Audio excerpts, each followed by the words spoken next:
नमस्ते friends. Income tax related और एक वीडियो में आप सभी का स्वागत है। आप सभी को पता ही है कि असेसमेंट ईयर 2024-2025 के लिए इनकम टैक्स रिटर्न की फाइलिंग स्टार्ट हो चुकी है। ऐसे में अब कई सारे टैक्स पेयर्स ने अपना इनकम टैक्स रिटर्न पहले ही फाइल कर लिया है। जैसे कि कुछ टैक्स पेयर्स ने अपना इनकम टैक्स रिटर्न अप्रैल महीने में ही फाइल किया था और कुछ टैक्स पेयर्स ने अपना इनकम टैक्स रिटर्न मई के महीने में फाइल किया था। ऐसे में कई सारे टैक्स पेयर्स का सवाल होता है कि अब तक हमारा आईटीआर प्रोसेस नहीं हुआ, हमारा रिफंड प्रोसेस नहीं हुआ, हमारा रिफंड नहीं मिला और हमारा आईटीआर जो है डिफेक्टिव हो चुका है, हमें डिफेक्टिव की नोटिस आई है। तो ऐसे में टैक्स पेयर्स को कुछ बातों का ध्यान रखना होता है, जिसके बारे में इस वीडियो में हम लोग बात करेंगे। तो टैक्स पेयर जब अपना इनकम टैक्स रिटर्न फाइल करेंगे, तो उन्हें इस बात का ध्यान रखना होगा कि उनका जो इनकम टैक्स रिटर्न है, उस रिटर्न में करेक्ट इन्फॉर्मेशन जानी चाहिए और उनका जो आईटीआर है, वो कंप्लीट आईटीआर होना चाहिए। मतलब उनका इनकम टैक्स रिटर्न करेक्ट और कंप्लीट होना चाहिए।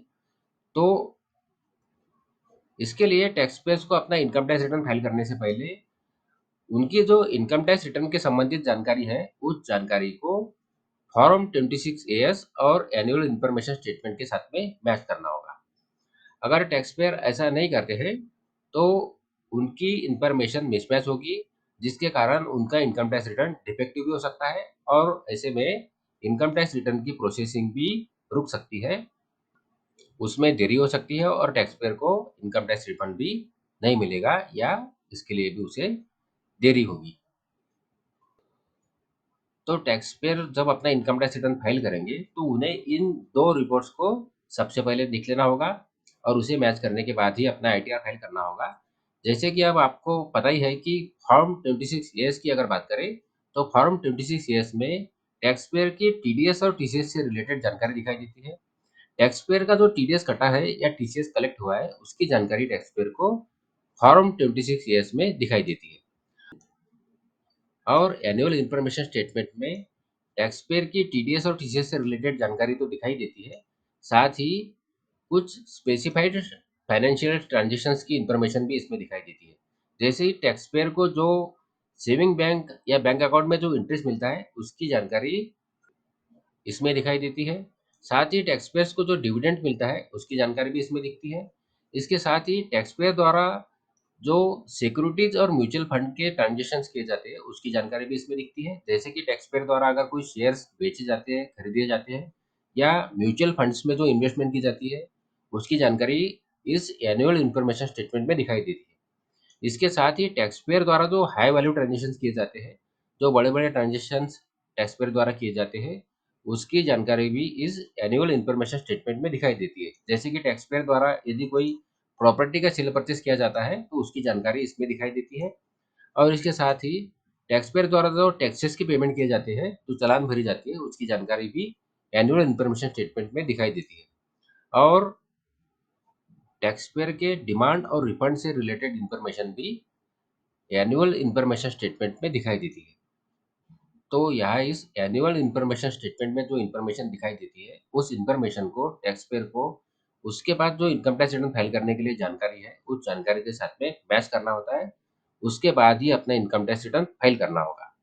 अब इस दोनों रिपोर्ट को देखने के लिए टैक्स पेयर को इनकम टैक्स के पोर्टल पर जाना होता है और वहाँ लॉगिन करके इस रिपोर्ट को टैक्स पेयर देख सकते हैं।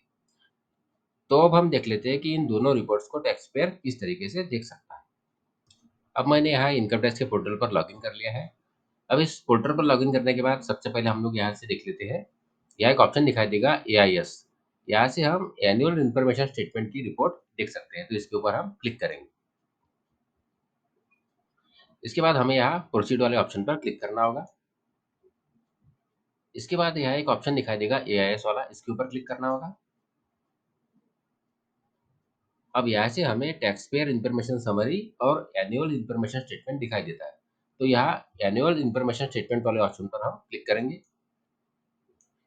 अब यहाँ हमें हमारी एनुअल इन्फॉर्मेशन स्टेटमेंट की रिपोर्ट दिखाई देती है। यहाँ पार्ट बी के अंदर हमें कई सारे ऑप्शन दिखाई देते हैं। यहाँ जैसे इसके ऊपर हम क्लिक करेंगे, तो वैसे वैसे हमारी इन्फॉर्मेशन हमें दिखाई देगी। जैसे कि सबसे पहला ऑप्शन है टीडीएस और टीसीएस की इन्फॉर्मेशन वाला। इसके बाद है एसेप्टी की इन्फॉर्मेशन, जो स्पेसिफिक ट्रांजेक्शन है उसकी डिटेल्स यहाँ दिखाई देगी, तो हाई वैल्यू ट्रांजेक्शन है उसकी डिटेल्स भी यहाँ दिखाई देगी। इसके बाद यहाँ पेमेंट ऑफ टैक्सेस वाला ऑप्शन है, जो टैक्स पेयर द्वारा पेमेंट किया गया है टैक्सेस का, उसकी डिटेल्स यहाँ दिखाई देगी। यहाँ डिमांड और रिफंड वाला ऑप्शन है, इसके अंदर टैक्स पेयर के अगेंस्ट जो डिमांड है या टैक्स पेयर को जो रिफंड मिला है उसकी जानकारी दिखाई देगी। और सबसे आखिर में यहाँ अदर इन्फॉर्मेशन वाला ऑप्शन है, इसके अंदर अदर इन्फॉर्मेशन दिखाई देगी। तो इस सारी इन्फॉर्मेशन को टैक्स पेयर को अपने इनकम टैक्स रिटर्न में मैच करना होगा और उसके बाद ही अपना इनकम टैक्स रिटर्न फाइल करना होगा। इसके साथ ही अगर टैक्स पेयर को इस रिपोर्ट को डाउनलोड करना है, तो यहाँ ऊपर एक डाउनलोड वाला ऑप्शन दिखाई देगा, इसके ऊपर क्लिक करना होगा और यहाँ से इस पीडीएफ की रिपोर्ट को यहाँ से डाउनलोड करना होगा। अब देख लेते हैं फॉर्म 26A को हम कैसे देख सकते हैं। तो इसके लिए हम फिर से इनकम टैक्स के पोर्टल पर जाएंगे। यहाँ इनकम टैक्स के पोर्टल पर आने के बाद यहाँ ई फाइल वाला ऑप्शन दिखाई देगा, इसके अंदर इनकम टैक्स रिटर्न और यहाँ व्यू फॉर्म 26A का ऑप्शन दिखाई देगा, इसके ऊपर क्लिक करना होगा। इसके बाद इसे कंफर्म करना होगा, यहाँ इस बॉक्स के ऊपर टिक करना होगा और यहाँ प्रोसीड करना होगा। इसके बाद यहाँ एक व्यू टैक्स क्रेडिट वाला ऑप्शन दिखाई देगा, इसके ऊपर क्लिक करना होगा।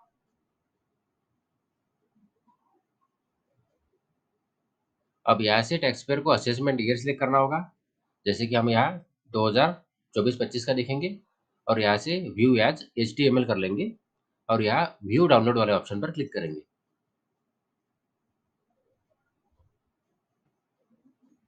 इसके बाद हमें नीचे आना है। अब यहाँ टैक्स पेयर को उसकी TDS और TCS से रिलेटेड डिटेल्स दिखाई देगी।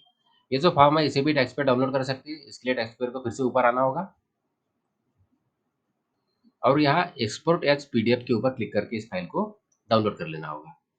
तो इस तरीके से टैक्स पेयर को ये दोनों रिपोर्ट्स को देखना होगा और इस दोनों रिपोर्ट के अंदर जो जानकारी है उस जानकारी को अपने इनकम टैक्स रिटर्न में जो जानकारी दी जाएगी उस जानकारी के साथ में मैच करना होगा। उसके बाद ही अपना इनकम टैक्स रिटर्न फाइल करना होगा। ऐसा नहीं करने पर या तो टैक्स पेयर का ITR प्रोसेस नहीं होगा, रिफंड प्रोसेस नहीं होगा, रिफंड नहीं मिलेगा और सबसे बड़ी दिक्कत जो है टैक्स पेयर का इनकम टैक्स रिटर्न डिफेक्टिव घोषित किया जाएगा, जिसके बाद टैक्स पेयर को परेशानी का सामना करना पड़ेगा।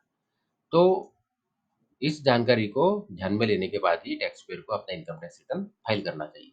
आशा करता हूँ इस वीडियो की जानकारी आपको यूजफुल लगी हो। अगर इस वीडियो की जानकारी आपको यूजफुल लगी है तो वीडियो को लाइक करिए और चैनल को सब्सक्राइब करिए। धन्यवाद।